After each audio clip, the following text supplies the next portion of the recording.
Welcome back. Tirupati జిల్లా సత్యవేడులో భారీ ప్రకృతి విలయం. భారీ వర్షాలకు చెరువు తెగింది, ఊరు ఏరుగా మారింది.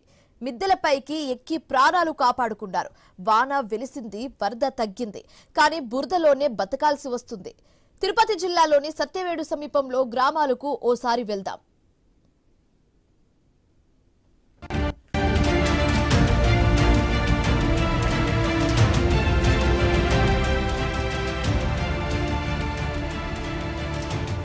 మోందా తుఫాను సందర్భంగా ఈ మధ్య కాలంలో కురిసిన అతి భారీ వర్షాల కారణంగా చిత్తూరు జిల్లాలో చాలా ప్రాంతాల్లో కూడా అంటే పెద్ద ఎత్తున వరదలు రావడం జరిగింది. అదే సందర్భంలోనే ఇక్కడ తిరుపతి జిల్లాలో సత్యవేడు నియోజకవర్గంలో కలత్తూరు ప్రాంతంలో ఇక్కడ పెద్ద ఎత్తున ఒక రాయల చెరువు తెగి పెద్ద ఎత్తున గ్రామాలు కొట్టుకొని వెళ్ళిపోవడం జరిగింది. ప్రస్తుతానికి మనం ఇక్కడికి రావడం జరిగింది. వాస్తవ పరిస్థితులు ఏంటి, అసలు ఏం జరిగింది అనే దానిపైన మనం తెలుసుకునే ప్రయత్నం చేద్దాం. ఎంతోమంది స్థానిక ప్రజలు నిరాశలు అయ్యారు.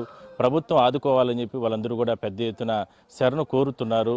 ఎందుకంటే ఒక ఉప్పెనలా వచ్చినటువంటి అంటే సాయంత్రం సందర్భంలో ఒకేసారి మొత్తం గ్రామాలను తుడిచిపెట్టేసినటువంటి రాయల్ చెరువుకు సంబంధించినటువంటి బాధితులు ఎంతోమంది ఉన్నారు. వాళ్ళందరితో కూడా మనం మాట్లాడించే ప్రయత్నం చేద్దాం.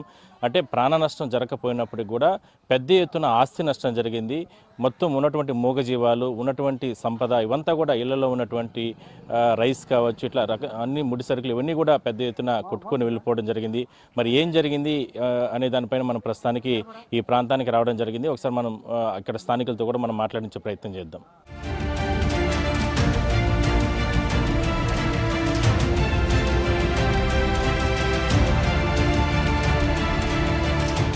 సో మొత్తం మీద మనం కలత్తూరుకి రావడం జరిగింది. రాయల్ చెరువు ఏదైతే దీని ఎగురు ఉన్నటువంటి రాయల్ చెరువు తెగిన నేపథ్యంలో మనం చూడొచ్చు. ఈ ప్రాంతంలోనే మొత్తం కూడా అంటే సాయంత్రం సమయంలో మధ్యాహ్నం తర్వాత ఒక్కసారిగా ఉప్పెనలా వచ్చినటువంటి ఏదైతే వరదలు పెద్ద ఎత్తున చెరువు తెగడం, దాని తర్వాత దాదాపుగా 8 నుంచి 10 మీటర్ల వరకు కూడా ఎత్తు వరకు కూడా ఇదంతా కూడా వచ్చి ఇక్కడంతా కూడా మనం చూడొచ్చు. అంటే సహజంగా ఈ ఊరికి ముందు ఉన్నటువంటి ఈ వంక వస్తున్నటువంటి ప్రమాదంలో ఈ వాటర్ అంతా కూడా ఊరిపైకి రాకుండా ఇదంతా కూడా కట్ట ఏర్పాటు చేసుకుంటారు. కానీ ఆ చెరువు తెగిన సందర్భంలో ఒక ఉప్పెనలా వచ్చిన తర్వాత మొత్తం కూడా ఈ ఊరు పైన పడడం, దాని తర్వాత ఇదంతా కూడా కొట్టుకొని వెళ్ళిపోయి మొత్తం అంటే ఒకనొక దశలో చెప్పాలంటే ప్రకృతి ఏ స్థాయిలో విరుచుకుపడుతుందో దాన్ని కళ్ళకు అంటే చావుని వాళ్ళు చాలా దగ్గరగా చూశారు వీళ్ళందరూ కూడా. అంటే ఏం జరుగుతుంది, అసలు మనం బతుకుతామా, మన బిడ్డలు కానీ మనం కానీ ఇలాంటి కుటుంబ సభ్యులు కానీ ఎవరు కూడా మనం బతకము, జల సమాధి అవుతాము అనందరూ కూడా వీళ్ళు వాళ్ళ చావును వాళ్ళందరూ కూడా చాలా దగ్గరగా చూసిన పరిస్థితి. వాళ్ళందరూ కూడా మనతో ఉన్నారు. ఏం పేరు? మీ పేరు మునియే సార్. ఏం జరిగింది ఆ రోజు? గురువారం ఉదయం 8:30 గంటలకు రాయల చెరువు తెగిపోతున్నాయి. పాతపాలెం హరిగిన వాటి నుండి మాకు మెసేజ్ పెట్టారు. మేము ఇంతకు ముందు అవసరం అదే మరి గండి పడినప్పుడు మేము అంత నీళ్ళు రాలేదు. అది మీద వస్తుంది నా పిల్లకాయల జల అందరూ స్కూల్కి పోయే టయానికి వచ్చింది. ఇది కనీసం పిల్లకాయలు స్కూల్కి కూడా పోకుండా పోయింది. మాకు మంచిదే, లేకపోతే ఒకే పిల్లకాయలు చూసినాం. మా ఎలిమెంట్స్కి దాదాపు 150 మంది దాకా ఉంటే ప్రతి ఒక్కరు స్పాయిల్ చేసేటుంటుంది ఆ నీళ్ళు. కాబట్టి చూస్తాం మేము ఈ వరదను చూసి ఆడ మగ పిల్ల జలందరూ కేపురం జరిపోయినాము. గొడ్లు కానీ మేఘలు కానీ అన్నీ కొట్టుకుపోయింది. కానీ దానికి సహాయం ఏదైనా చేయాలి, గవర్నమెంట్ మాకు చేయాల్సింది. కాబట్టి మా బతికింది రాత్రులు కానీ వచ్చి ఒకే మనిషి ఉన్నాం, మొత్తం మంచి పేర్లు ఉంటాము. కాబట్టి దేవుడి దయ వల్ల మాకు తెల్లారి వచ్చింది, సంతోషం మాకు. ఏ సమయంలో వచ్చింది ఆ రోజు? ఒక 8కి 8:30, 9 ఎలిమెంట్ స్కూల్ పిల్లకాయలు బయలుదేరుతుంటారు మా ఊరు నుంచి, కాలనీ నుంచి. ఆ సమయానికి వచ్చింది, వాళ్ళ పిల్లకాయలను వెళ్తుకుని వెళ్ళిపోయినాం. స్కూల్కి పోలేదు. పాపం టీచర్లు కానీ అందరూ బాధపడినారు. అందరూ అన్నాలు కానీ మొత్తం మాకు సప్లై అయింది. ఒక 6 రోజులు మాకు అన్నాలు కానీ బాగా చేసినారు. గవర్నమెంట్ సహాయం చేసినారు. అన్ని ఊర్లు మా చుట్టుపక్కల ప్రతి ఒక్క ఊరు మాకు సహాయం చేసింది. కాబట్టి గవర్నమెంట్ కూడా గొడ్లు పోయింది, మేకలు పోయింది, అన్ని నష్టపరిహారాన్ని ఏదైనా కొంచెం హెల్ప్ చేయాల్సింది. ఒక్కొక్క ఇంటికి ఎన్ని గోవులు ఇట్లా చనిపోయి ఉంటాయి? వాళ్ళ మేపింది కొంచెం ఉండేది, కొంచెం పోయింది. ప్రతి ఒక్క ఇంటికి మేకలు కానీ ఆవులు నష్టం. ప్రతి ఒక్క 7 అడుగులు లైట్ నిలబడి ఇప్పుడు కూడా మీరు మనం స్కాన్ చేసుకోవచ్చు. 7 అడుగుల నీళ్ళు మట్టం. మీరు చెప్పండి, అంటే ఇక్కడ ఆ రోజు జరిగింది ఏంది? ఎందుకంటే స్థానికులుగా మీకు తెలుసు కాబట్టి ఏం జరిగింది ఆ రోజు? అప్పుడు సార్ తర్వాత లేచి కైకడికి వచ్చినాము. వచ్చి నీళ్ళు కొంచెం వచ్చి పోయేదానికి మళ్ళా అంతలాగా వచ్చేసినకి వచ్చేసరి నీళ్ళు ఏం చేయదు కదని మేము కొంచెం తాచరిగా ఉన్నాం. తాచరిగా ఉండేటప్పుడు వాళ్ళు ఇంటికాడికి పోయినాం. ఇంటికాడికి పోతే నీళ్ళు వచ్చేసింది. ఆ నీళ్ళు తగ్గ వచ్చేసారు కైలు మీద. ఏం తట్టుకోలేకపోతున్నాం మేము. ఏం వాళ్ళైతే మేము బతుకుతామా వస్తామని మాకు తెలియదు. కానీ పిల్లకాయలు ఎత్తుకొని చచ్చారు. నేను వెళ్ళిపోయినా మిగతా వాళ్ళందరూ వాళ్ళ మెత్తిపోయిన ఎత్తుకొని వెళ్ళారు. ఎన్ని ఎకరాల చెరువు నాదే అంటే పైన పెద్ద చెరువు ఆ చెరువు చెరువు ఎన్ని ఎకరాలు లెక్కలేదు సార్. ఇది అది గుంట, అది కొండ దాకా ఉంటుంది. ఎంత దూరం ఉంటాయి నీళ్లు? ఆ గుట్ట వరకు వెళ్ళినాయా? ఆ గుట్ట వాళ్ళు ఉంటుంది. సో వీళ్ళు స్థానికులు చెప్తున్నారు కనుచూపు చూసే అంత దూరం కూడా ఒక ఉప్పెనెల ఈ వాటర్ అంతా కూడా వెళ్ళిందని చెప్తున్నారు. మన వీడియో జర్నలిస్ట్ రాజేష్ కూడా చూపించే ప్రయత్నం చేస్తున్నారు ఆ విజువల్కి సంబంధించి కూడా. అంటే ఆ రోజు జరిగిన ఘటన నిజంగా మేమందరూ కూడా బతుకుతామా, బతికి తెల్లవారితో మనం ఇక్కడ స్థానికులతో ఉంటామా, ఎవరు ఏ సందర్భంలో ఎవరు ఈ వరదలో కొట్టుకొని వెళ్తారు అనేటువంటి భయం మాత్రం వాళ్ళందరూ చెప్తున్నారు. ఇది జరిగిన తర్వాత కళ్ళకు కట్టే ప్రయత్నం చేస్తుంది ఐన్యూస్ కూడా. ఎందుకంటే ఇక్కడ స్థానికంగా వీళ్ళందరూ కూడా ఇప్పుడిప్పుడే తేరుకుంటున్నారు, ఇప్పుడిప్పుడే ప్రభుత్వం సహాయం అందిస్తుంది. అదేవిధంగానే కొంతమంది పార్టీల రాజకీయ నాయకులు కూడా వాళ్ళందరూ కూడా వాళ్ళు సహాయ సహకారాలు అందిస్తున్నారు. మనం చూడొచ్చు స్థానికులందరూ కూడా వాళ్ళు వాళ్ళ జనజీవనంలో వాళ్ళు కొనసాగుతున్నారు. మరి కొంతమంది మాట్లాడించే ప్రయత్నం చేద్దాం. ఏం పేరు అన్న నీ పేరు? నా పేరు భోగయ్య సార్. ఏం జరిగిందన్న ఆ రోజు? ఏం జరిగింది? దాని తర్వాత ఎవరైనా సహాయ సహకారాలు చేశారా? మరి ఎట్లా మీ పరిస్థితులు ఇప్పుడు? అక్కడ మేము 7:30 గంటకి ఆడ ఫోన్ చేసినారు సార్. మాకు ధీమాలు ఉన్నారు, అది రాదది అని చెప్తామన్నారు. మేము కూడా సద్దానం తినేసి అటు పోయి అటు చూసినాం సార్. అప్పటికే జనాలంతా వెళ్ళింది ఇట్ట భయపడిపోయి.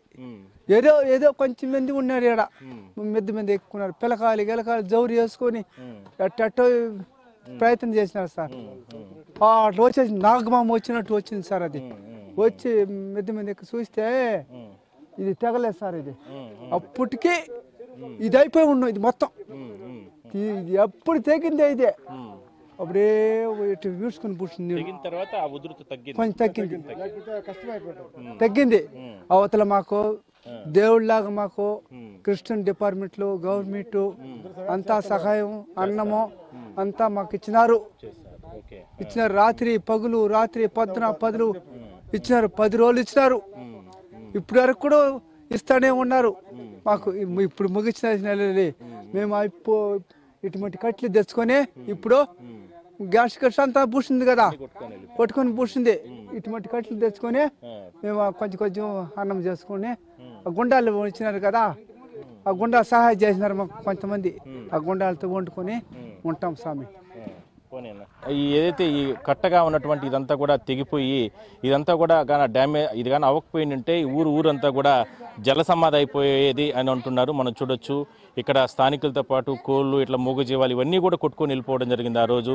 వాళ్ళందరూ కూడా అంటే మాకు సహాయం చేయాలి, ఎవరైనా వచ్చి ప్రభుత్వంతో పాటు ప్రభుత్వం గత 10 రోజుల నుంచి ఒక సహాయం చేసినప్పటికీ కూడా ఇంట్లో ఉన్నటువంటి సరుకులు కావచ్చు, అదేవిధంగానే రైస్ ఇట్లా ఇవన్నీ కూడా కొట్టుకొని వెళ్ళిపోయాయి. కాబట్టి అదంతా కూడా ఎవరైనా సహాయం చేయాలి, గ్యాస్ కనెక్షన్లు కానీ ఇవన్నీ కూడా మరోసారి ఇవ్వాలి అని అంటూ కూడా వాళ్ళు అంటే ఈ ఊర్లో చాలా ఇబ్బందికరంగా వాళ్ళు ఉన్నారు. సో మొత్తం మీద ప్రభుత్వం స్పందించినప్పటికీ కూడా ఇంకా కొన్ని కార్యక్రమాలు ఈ ప్రాంతంలో చేయాల్సిన అవసరం అయితే ఉంది. రోడ్లు దెబ్బతిన్నాయి, అదేవిధంగానే డ్రైనేజీ వ్యవస్థ పూర్తిగా దెబ్బతినింది. అదేవిధంగానే స్థానికులు వాళ్ళు ఇంకా కూడా పూర్తి స్థాయిలో వాళ్ళు కోలుకోవాలంటే ఆర్థిక పరంగా కూడా వాళ్ళకి ఎన్నో రకాల సహాయ సహకారాలు అందించాల్సిన అవసరం అయితే ఉంది. సో మొత్తం మీద మనం చూద్దాం, ఇంకా కూడా ఈ ఊరంతా కూడా మనం తిరిగే ప్రయత్నం చేద్దాం.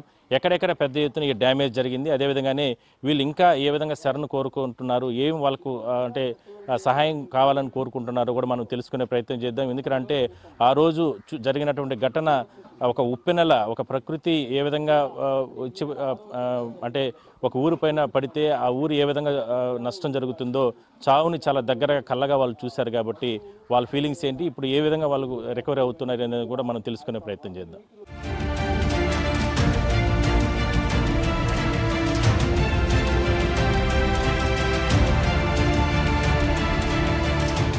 మోందా ప్రభావంతో ఏదైతే కలత్తూరులో జరిగినటువంటి ఘటనకు సంబంధించి అంటే రాయల చెరువుకు సంబంధించి తెగిన తర్వాత మొత్తం కలత్తూరు గ్రామాన్ని చుట్టుముట్టిన సందర్భంలో ఎంతో నష్టం జరిగింది. ప్రాణ నష్టం జరగకపోయినా కూడా పూర్తి స్థాయిలో ఆస్తి నష్టం జరిగింది. ఇళ్లల్లో ప్రాణభయంతో అంటే చావుకు దగ్గరగా వెళ్ళిన వాళ్ళందరూ కూడా వాళ్ళు మన మృత్యు మన కళ్ళ ముందరే వస్తుందంటూ కూడా వాళ్ళు భయపడిన పరిస్థితి ఆ ప్రాంతంలో, ఆ ఊర్లోనే ప్రస్తుతానికి మనం చూడవచ్చు. ఇప్పుడిప్పుడు మాత్రమే వాళ్ళు తేరుకుంటున్నారు. గత 10 రోజుల నుంచి కూడా ప్రభుత్వం వాళ్ళకి ఎన్నో రకాల శరణ కోరింది. వాళ్ళు చూడొచ్చు, మన వీడియో జర్నలిస్ట్ ఈ విజువల్స్ అన్ని కూడా రికార్డ్ చేస్తున్న సందర్భంలో వాళ్ళు అక్కడి నుంచే దండం పెడుతున్నారు, మమ్మల్ని ఆదుకోండి. ఎన్నో రకాలుగా ప్రభుత్వం ఆదుకున్నప్పటికీ కూడా ఇంకా ఆర్థిక పరంగా ఎందుకంటే నష్టం జరిగింది కాబట్టి పశువులు ఇట్లా మూగజీవాలు ఇవన్నీ కూడా కొట్టుకొని వెళ్ళిపోయాయి కాబట్టి మాకందరూ కూడా ఆరుకోండి అంటూ కూడా వాళ్ళు శరణ కోరుతున్నారు. అమ్మా ఏం పేరమ్మా మీ పేరు? ఎన్ఎస్విని సార్. ఏం జరిగింది అక్క ఆ రోజు చెప్పండి. పర్లేదు చెప్పమ్మా, చెప్పు. ఆ రోజు మీకు ఏం జరిగింది, ఎట్లా వరద వచ్చింది, మీరు ఎట్లా కనుక్కున్నారు? 8:30కి ఆ సైడ్ నుంచి నీళ్లు కొద్దిగా వచ్చింది సార్. ఎట్లా తప్పించుకున్నారు మీరు? మిద్ది పైనకి పోయినాం సార్. తెల్లత పగల్లో వచ్చింది సార్. కావాలంతా నీళ్లు పోతూనే ఉండింది. అది చూసేసి ఏమి కాదు కానీ అని చెప్పుకున్నాము. త్వరగా ఇంటికి ఆడ వచ్చేసింది. పై పైన పోయిన మిద్ది పైన.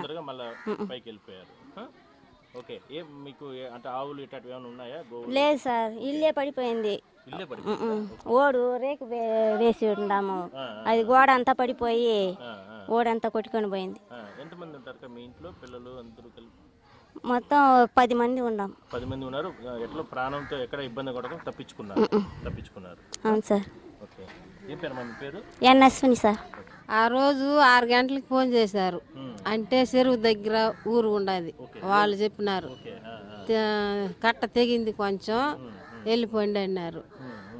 మేము ఇంత నీళ్ళు రాదు కదా, ఏదో వేసేస్తారు కానీ అడ్డాము అనుకుని గమ్మునున్నాము.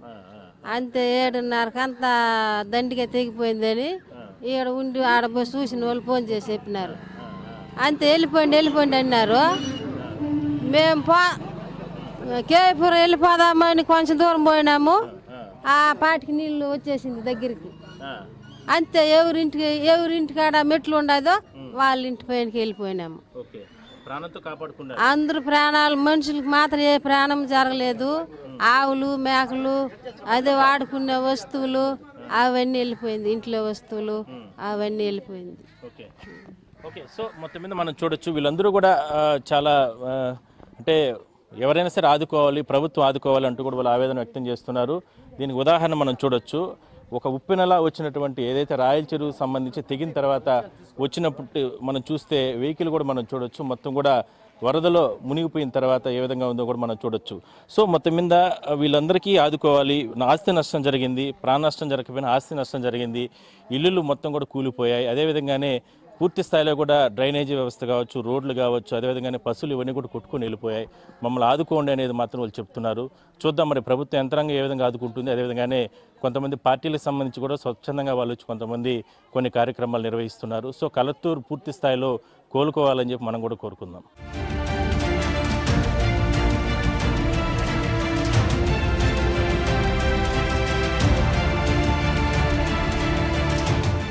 రాయల చెరువు కట్ట దిగి వరదలు రావటం వల్ల సర్వం కోల్పోయారు. వీరికి మాకు శంకరెడ్డి గారు, సతీష్ నాయుడు గారు, నరసింహ యాదవ్ గారు వీరు మా సంస్థని సంప్రదించి నన్ను ఈ సంస్థకి నేను lucky for you charitable trust plus lucky for you exams private limited సంస్థకి నేను చైర్మన్ని.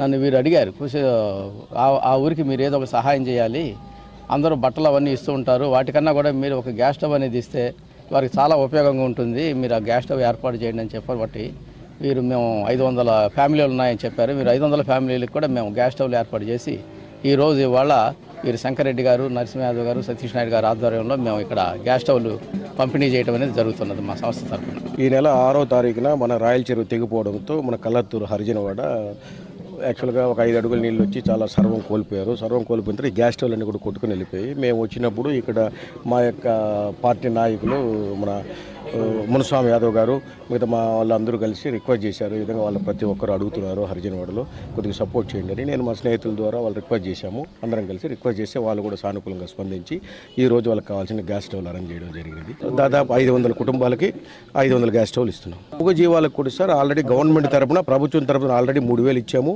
ప్రతి ఇంటికి. తర్వాత మనం 40 నుంచి 50,000 ఒక జీవానికి ఇస్తున్నాము.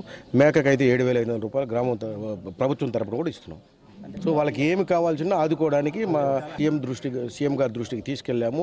ఆయన ఆల్రెడీ స్పందించి కలెక్టర్ గారికి కూడా అప్రూవల్ ఇచ్చినారు.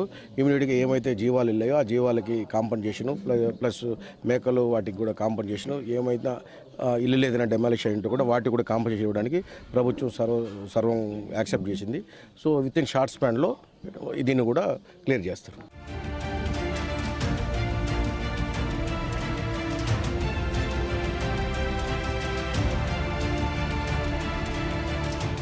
రాయల చెరువు తెగినటువంటి ఘటనలో కలత్తూరుకు సంబంధించి ఎక్కడ చూసినా కూడా హృదయ విదారక ఘటనలే మనం చూస్తున్నాం. అయితే ఇక్కడ ఈ ప్రాంతంలో ఒక ప్రాథమిక పాఠశాల వద్దకు కూడా మనం రావడం జరిగింది. సో మనం ఒకసారి మనం చూస్తే పాఠశాల అంతా కూడా ఆ రోజు అంటే రాయల చెరువు తెగిన కట్టదిగిన సందర్భంగా వచ్చినటువంటి ఆ ఉప్పెన ఆ వరద భారీ వరదకి సంబంధించి పూర్తిగా కూడా నీట మునిగిపోవడం జరిగింది. చూడొచ్చు ఆ విజువల్స్ అన్నీ కూడా మన వీడియో జర్నలిస్ట్ రాజేష్ చూపించే ప్రయత్నం చేస్తున్నారు. మొత్తం అంతా కూడా స్కూల్ అంతా కూడా బురదతో నిండిపోయి మొత్తం ఇంకా కూడా వరద నీరంతా కూడా స్కూల్ లోపలే ఉంది. ప్రాథమిక పాఠశాల కలత్తూరు కేవీపురం మండలానికి సంబంధించి ప్రస్తుతానికి మనం ఈ గ్రామంలో ఉన్నాం. ఇప్పటివరకు చాలామంది స్థానికులు మాట్లాడినారు. చాలా భయానక పరిస్థితులు, చావును మేము చాలా దగ్గర నుంచి చూసాము, అసలు మేము బతుకుతామా జల సమాధి అయిపోతాము అని అంటూ కూడా వాళ్ళు తీవ్ర ఆవేదన వ్యక్తం చేయడం జరిగింది. మరి ఆ రకమైనటువంటి హృదయ విదారక ఘటనలు ఆ రోజు చోటు చేసుకోవడం జరిగింది. చూడొచ్చు మన స్కూల్లో ఒకసారి ఆ విజువల్స్ కూడా మనోడు చూపించే ప్రయత్నం చేస్తున్నాడు. మొత్తం గోడలకి ఏ స్థాయిలో ఆ వాటర్ అంతా కూడా ఎంత హైట్ వరకు కూడా వెళ్ళిందో కూడా మనం చూడొచ్చు. దాదాపుగా 10 మీటర్ల వరకు కూడా ఒక ఉప్పెనెల అంటే సముద్రం తుఫాను అంటే ఏ విధంగా సైక్లోన్ కావచ్చు ఏ పెద్ద ఎత్తున వస్తూ ఉంటాయో ఆ సందర్భంలో అంటే ఎక్కువగా అలలు ఏ విధంగా ఎగిసిపడుతూ ఉంటాయి ఆ స్థాయిలో ఈ ప్రాంతం అంతా కూడా నీళ్ళంతా కూడా చుట్టముట్టిందంటూ కూడా వీళ్ళ స్థానికులందరూ కూడా మాట్లాడడం జరిగింది. సో మొత్తం మీద ఆ రోజు స్కూల్కి సెలవులు ఇవ్వడం జరిగింది ప్రభుత్వం. ఎందుకంటే మోందా తుఫాను సందర్భంగా మొత్తం సెలవులు ఇచ్చిన నేపథ్యంలో ఈ స్కూల్కి కూడా పిల్లలు ఎవరు కూడా రాలేదు. సో అందువల్ల ఎక్కువగా ప్రాణ నష్టం కూడా తప్పిందని మనం చెప్పొచ్చు. మొత్తం ఈ గేట్లన్నీ కూడా అంటే మొత్తం కూడా బ్లాస్ట్ చేసుకొని లోపలికి వచ్చి మొత్తం వాటర్ అంతా కూడా ఒక ఉప్పెనెల లోపలికి వచ్చిందంటూ కూడా వీళ్ళందరూ కూడా స్థానికులు చెప్తున్నారు. సో మొత్తం మీద మనం ఈ విజువల్స్ అన్నీ కూడా మనం చూసే ప్రయత్నం చేస్తాం. అసలు ఏం జరిగింది ఏంటి అంటే దాదాపుగా ఇన్ని రోజుల తర్వాత ప్రభుత్వ సహాయ సహకారాలు ఏ విధంగా జరుగుతున్నాయి, అదే స్థాయిలోనే ఇక్కడ స్థానికులు వీళ్ళు ఏ విధంగా వీళ్ళ జీవనం మళ్ళా మెరుగుపడిందా లేదా మనం చూడొచ్చు. ఆ వరదలకు సంబంధించిన వాటర్ ఇంకా కూడా ప్రవహిస్తుంది. మొత్తం అంటే మొత్తం ప్రాంతాలన్నింటినీ కూడా మొత్తం కూడా కంప్లీట్గా చూస్తున్నట్లయితే కన్నా ఇవన్నీ కూడా మొత్తం పంట పొలాలు కానీ ఇవన్నీ కూడా మొత్తం కూడా ఎక్కువగా బురదంతా కూడా ఈ ప్రాంతానికంతా కూడా వచ్చి చేరిపోవడం జరిగింది. సో మొత్తం మీద వాళ్ళు చెప్తుంది ఒకటే, ఇక్కడ స్థానికులు కొన్ని రకాల ప్రభుత్వ చర్యలు తీసుకునింది, కొన్ని రకాల మాకు అంటే ఇక్కడ ఏర్పాట్లు చేసిందే కానీ ఎందుకంటే మన స్థానికులతో కూడా మనం వీళ్ళతో మాట్లాడించే ప్రయత్నం చేద్దాం. ఏం జరిగిందన్న ఆ రోజు ఈ వాటర్ అంతా కూడా పెద్ద ఎత్తున ఇదంతా కూడా వచ్చినట్లు తెలుస్తా ఉంది. ఒక 8:30కి ఇది మొత్తం జరిగింది. పిల్లకాయలు అంతా స్కూల్ పోలేదు, ఇంట్లో ఉన్నారు, లేకపోతే మొత్తం అయిపోయి ఉంటాం. నైట్లో వచ్చి ఉంటే మొత్తం అయిపోయి ఉంటాం. స్కూల్లో ఎవరు లేరా పిల్లలు? అప్పుడు క్లీన్ చేస్తున్నారు, ఆయామలు వీళ్ళంతా క్లీన్ చేస్తున్నప్పుడు వాళ్ళు ఏం చేస్తున్నారు అంటే ఇంకా రాలా, ఆ టైంకి రాలే పిల్లకాయలు. 7:30 ఒక 6:30 7:30 లోపల లోపల వచ్చేసి ఉంటే 8 వరకు వచ్చి మొత్తం అయిపోయి ఉంటాం. మొత్తం కంప్లీట్ అయిపోయి మొత్తం జన సంబంధం అయిపోయి ఉంటాం. పిల్లకాయలు మొత్తం అయిపోయింటారు, ఇంకేం లేదు. ఎట్లా చేస్తున్నారు అన్ని కూడా ఏం చేయలేదు, ఇంకేం కొట్టుకోలేదు, ఏదో ఇస్తున్నారు, ఏదో తీసుకుంటున్నాం మన వాళ్ళు. అదే ఆ రోజు ఇచ్చింది కూడా రేషన్ బియ్యం ఇచ్చారు. 3,000 2,000 1,000 రూపాయలు ఇచ్చారు కదా. 3,000 ఇవ్వలేదు, 2,000 1,000 రూపాయలు ఇచ్చారు, రేషన్ బియ్యం ఇచ్చారు. దానితో తిని వస్తున్నాం, ఇంకేం లేదు. సో మొత్తం మీద చాలామంది వాళ్ళ స్థాయిలో ప్రభుత్వం ఎన్నో రకాల చర్యలు చేపడుతూ ఉంటే వాళ్ళ స్థాయిలో కూడా కొంతమంది గ్యాస్ అదేవిధంగా సిలిండర్లు గ్యాస్ కూడా ఉచితంగా ఇక్కడ ఉన్న పేదలకు అందరికీ కూడా ఇచ్చే ప్రయత్నం చేయడం. ఎందుకంటే స్థానిక చుట్టుపక్కల ప్రాంతాల్లో ఉన్నటువంటి వాళ్ళందరూ కూడా గ్యాస్ స్టవ్లు చాలా రకాలుగా మొత్తం కూడా వాటర్కి సంబంధించి మొత్తం కూడా కొట్టుకొని వెళ్ళిపోయిన నేపథ్యంలో ఇక్కడ స్థానికంగా ఉన్నటువంటి వాళ్ళందరూ కూడా వాళ్ళు చేదోడు వాదోడుగా వాళ్ళకందరికీ కూడా సహాయ సహకారాలు అందిస్తున్నారు. మనం చూడొచ్చు ఈ పల్లెలోకి లక్కీ అనేటటువంటి వాళ్ళ ఒక కంపెనీకి సంబంధించి లక్కీ ఫర్ యూ ఎగ్జిమ్స్ అనేటువంటి ప్రైవేట్ కంపెనీకి సంబంధించి గ్యాస్ స్టవ్లు కూడా ఇక్కడ స్థానికులకి అందరికీ కూడా వితరణ ఫ్రీగా వీళ్ళకందరికీ. ఎందుకంటే జల సమాధి నుంచి తప్పించుకున్నటువంటి వాళ్ళందరికీ కూడా వాళ్ళని కాపాడేందుకు వీళ్ళందరూ కూడా స్వచ్ఛందంగా వీళ్ళందరూ కూడా వాళ్ళకి ఇక్కడ వచ్చి గ్యాస్ మొత్తం కూడా వాళ్ళకందరికీ కూడా సప్లై చేస్తున్నారు.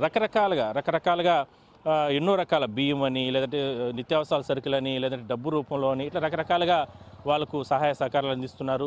సో ఎవరికి కూడా ఇలాంటి పరిస్థితి రాకూడదు, ఏ ప్రాంతం వ్యక్తులకి కూడా ఏ ప్రాంతం ప్రజలకి కూడా ఈ రకమైనటువంటి కష్టం రాకూడదు అనేది ప్రధానంగా వాళ్ళు చెప్తున్నారు. సో మొత్తం మీద చూద్దాం అతి త్వరలోనే, ఎందుకంటే ప్రభుత్వ అధికారులు చెప్తున్నారు, ప్రభుత్వ పెద్దలు ఇక్కడ కాసేపటి క్రితం కూడా మాట్లాడి వాళ్ళు కూడా చెప్తున్నారు, ఎట్టి పరిస్థితుల్లో కూడా పూర్తి స్థాయిలో ఇక్కడ ఉన్నటువంటి వ్యవస్థ ఇక్కడ ఉన్నటువంటి ప్రజలకి మేము అండగా ఉంటాం, పూర్తి స్థాయిలో వాళ్ళు రికవరీ అయ్యేంత వరకు మేము తోడుగా ఉంటామంటూ కూడా చెప్తున్నారు కాబట్టి చూద్దాం. ఎందుకంటే మరోసారి ఇలాంటి విపత్తు రాకుండా మాత్రం అధికార యంత్రాంగం ఈ వర్షాలు పడిన సందర్భంలో చెరువులకు సంబంధించి భద్రత పరంగా కట్టుదిట్టమైన చర్యలు తీసుకోవాలనేదే ప్రధానంగా స్థానికులు కలత్తూరుకు సంబంధించినటువంటి స్థానిక ప్రజలు చెప్తున్నారు.